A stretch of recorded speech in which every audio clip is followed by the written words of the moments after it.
స్తోత్రములు స్తోత్రములు స్తోత్రములు. మహోన్నతుడా, సర్వాధికారి, సర్వశక్తిమంతుడా, సకల ఆశీర్వాదాలకు కారణభూతుడా, ప్రియా పరలోకపు తండ్రి, నీ ప్రియ కుమారుడు యేసుక్రీస్తు పరిశుద్ధమైన నామములో స్తోత్రములు చెల్లిస్తూ ఉన్నాం.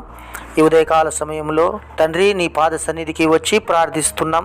దేవా, మా జీవితాలలో నువ్వు ఎన్నో ఆశ్చర్యమైన క్రియలు, అద్భుత క్రియలు, సూచక క్రియలు, మహత్కార్యములు, ఘనమైన కార్యములు ఎన్నో జరిగించావు. అందును బట్టి నీకు స్తుతులు స్తోత్రములు చెల్లిస్తున్నాం.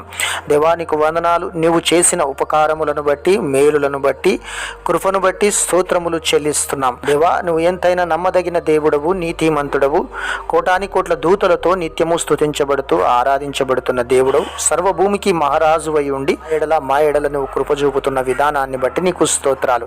నీ ప్రియకుమారుడైన యేసు క్రీస్తులో నామమును బట్టి వందనాలు స్తోత్రాలు. నాయన, నీ యొక్క పరిశుద్ధ రక్తాన్ని బట్టి వందనాలు స్తోత్రాలు. మా పాపముల కొరకు కలువరి సిలువలో ప్రాణం పెట్టి రక్తమును కార్చి దేవా నీకు స్తోత్రాలు. శాపమై పాపమై నాయన మా కొరకు నాయన మరణించి పాతి పెట్టబడి మూడవ దినమున తిరిగి లేచిన దేవుడవు ప్రభువా, నీకు స్తోత్రాలు. ఈ ఉదయకాల సమయంలో బిడ్డలందరినీ ప్రభువా మీరు దీవించండి, ఆశీర్వదించండి.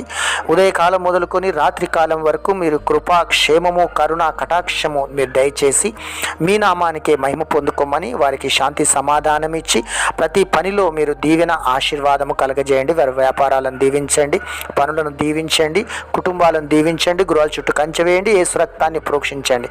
బిడ్డల ప్రతి పనిలో నాయన మీరు క్షేమము కలగజేసి మీ దీవెన ఆశీర్వాదం దయచేయండి. దేవా స్తోత్రాలు. వారు ఫలించుదురుగాక, యేసు నామములో ఫలించుదురుగాక, ఆ ఫలము నిలిచియుండునుగాక, నీ నామ మహిమార్థం గొప్పగా ఆశీర్వదించబడుదురుగాక. క్రీస్తు నామములో ప్రార్థిస్తున్నాను తండ్రి, ఆమేన్.